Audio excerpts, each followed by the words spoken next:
এবারের ডেস্টিনেশন উত্তর 24 পরগনার মুলাজোর ব্রহ্মময়ী কালী মন্দির। তাই সকাল সকাল শিয়ালদা স্টেশন থেকে লোকাল ট্রেন চেপে চলে এসেছি শ্যামনগর স্টেশনে। শ্যামনগর স্টেশন শিয়ালদা রানাঘাট বা কৃষ্ণনগর লাইনে পড়ে।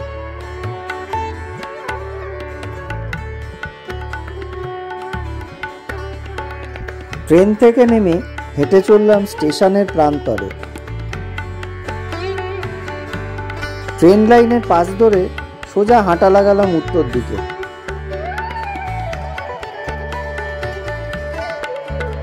সামনেই লেভেল ক্রসিং। লেভেল ক্রসিং এর সামনে এসেই বাঁদিকে বেঁকে গেলাম।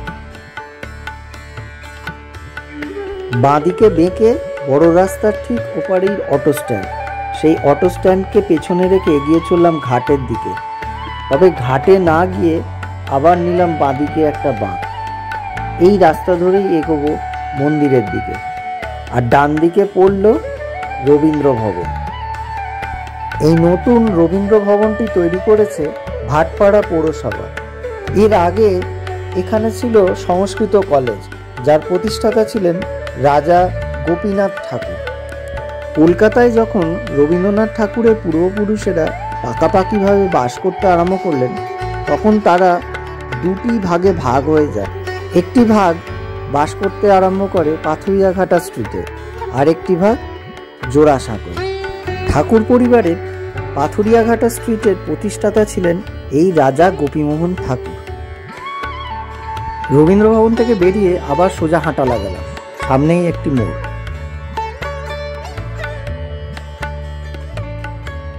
মোড়েতে এসে ডান দিকে বেঁকে গেলাম।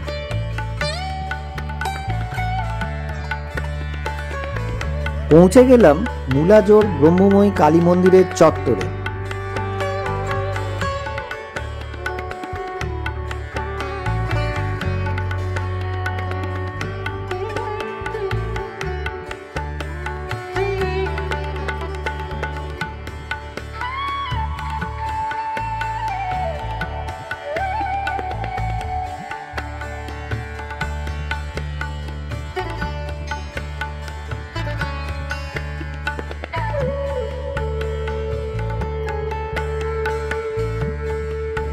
উত্তর 24 পরগনার শ্যামনগরের মুলাজোরের এই কালীবাড়ির সঙ্গে একটা ইতিহাস জড়িয়ে আছে।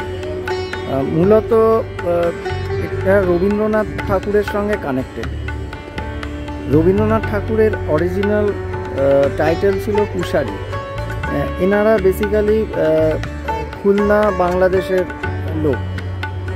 তো খুলনা থেকে এনারই পূর্বপুরুষ তৎকালীন গোবিন্দপুর গ্রামে ব্যবসার জন্য চলে আসেন, এবং গোবিন্দপুর গ্রামে বেসিক্যালি যেখানে জেলে সম্প্রদায় এবং চাষি সম্প্রদায়ের লোকেরা থাকতো, এনারা ব্রাহ্মণ ছিলেন, সেই জন্য ওনাদেরকে ঠাকুর বলতেন ওখানকার স্থানীয় লোকেরা। সেই ঠাকুরটাকে টাইটেল হিসাবে অ্যাডাপ্ট করেন প্রথম রবীন্দ্রনাথ ঠাকুরেরই পূর্বসূরি পঞ্চানন কুশারি মহাশয়। তারপর থেকে ট্র্যাডিশনালি এই ঠাকুর টাইটেলটা ব্যবহার করে চলেছেন।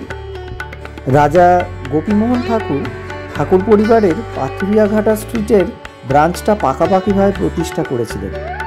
ইনি সম্ভবত কালীঘাটের মন্দিরের সবচেয়ে বেশি সোনাদান করেন।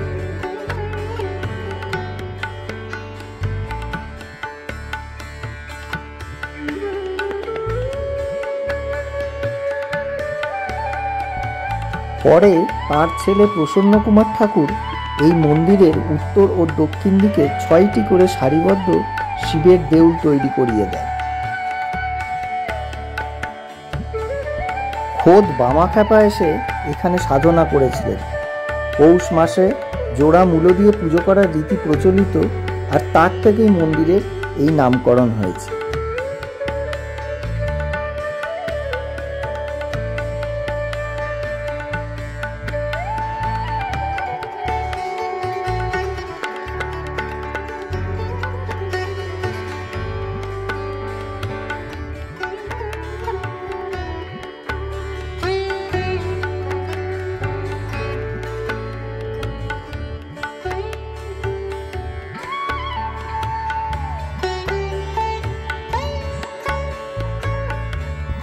কালী মন্দিরের গায়েতেই রাধা গোবিন্দর মন্দির, আর তার সঙ্গে আছে একটি শিব মন্দির।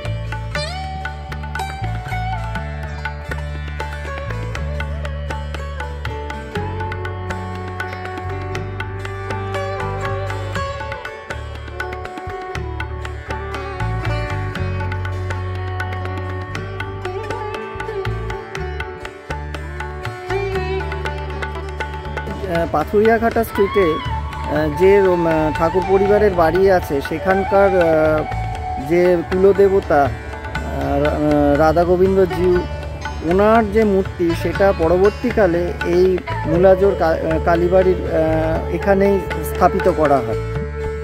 তাই প্রায় 100 বছরেরও ওপর রাধা গোবিন্দ জিউয়ের মূর্তি এখানে আজও পূজিত হয়। কিন্তু ছবি তোলা নিষেধের জন্যে আপনাদেরকে সেই ছবি দেখাতে পারলাম না।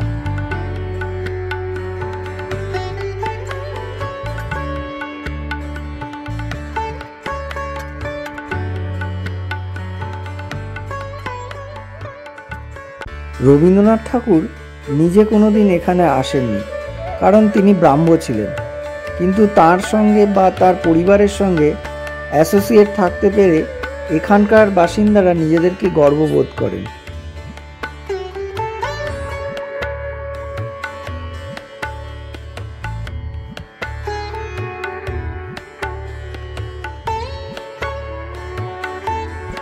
রাধা গোবিন্দ মন্দির থেকে খানিকটা সোজা হেঁটে বাঁহাতে পড়ল 3 শিব মন্দির। এই 3 শিব মন্দিরের সংস্কার এবং রক্ষণাবেক্ষণ করেন এই ঠাকুর পরিবার থেকে।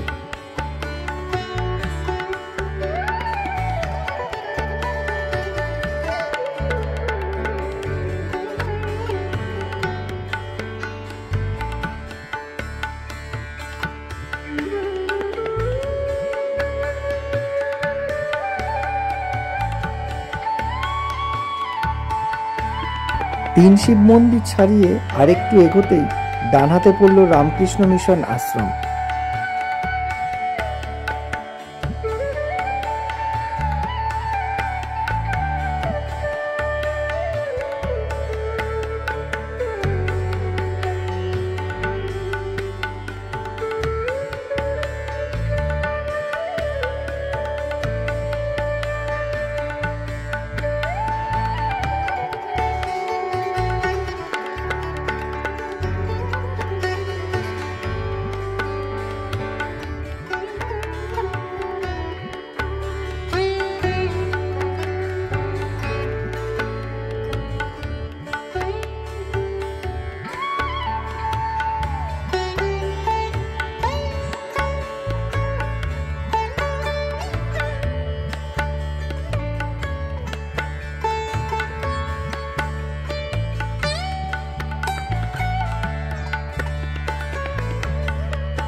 যে কোনো জায়গায় রামকৃষ্ণ মিশনের আশ্রম আকর্ষণ করে তার মেনটেনেন্স, পরিচ্ছন্নতা আর শান্ত পরিবেশ।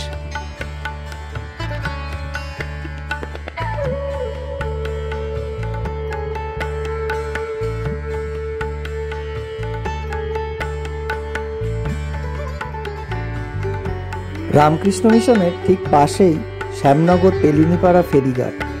যারা হাওড়া বা হুগলি থেকে আসবেন তারা তেলিনীপাড়া ঘাট থেকে লঞ্চে করে গঙ্গা পেরিয়ে চলে আসবেন শ্যামনগর ঘাটে।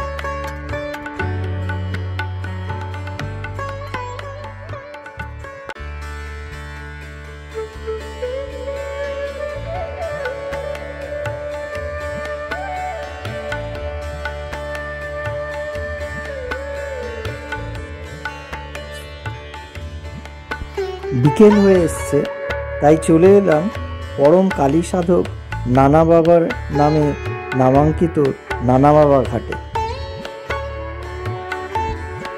যে কোনো মানুষ সমাজে তার নিজস্ব পরিচয় তৈরি করতে পারলে গর্ববোধ করে, কিন্তু যখন কোনো এক পরিবার সমগ্র এক জাতির পরিচয় হয়ে ওঠে, তখন সেই পরিবার হয়ে ওঠে একটা গোটা জাতির গর্ব। বাংলার নবজাগরণ এবং বাঙালির আধুনিকতায় এই ঠাকুর পরিবারের যা অবদান তা অনস্বীকার্য।